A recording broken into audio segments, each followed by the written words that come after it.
В завершении выпуска соревнования среди людей с инвалидностью прошли в Алекминском районе. Для участников с учетом их возможностей были предусмотрены специальные дисциплины. Какие, узнала Елена Фаст.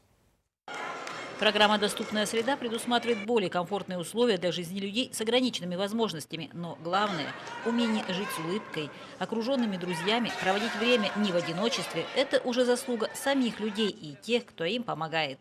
Директор Алекминского психоневрологического интерната сумел организовать 6 команд и провел внутренние состязания. Более того, сами виды выбраны оригинальные, учитывающие возможности участников.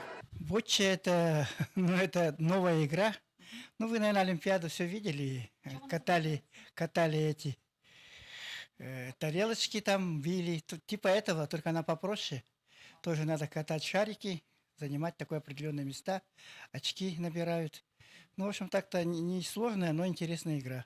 Как раз предназначена для людей, которые вот с ограниченными возможностями. Голбол – это игра с закрытыми глазами. Это, в общем-то, игра для слепых полностью.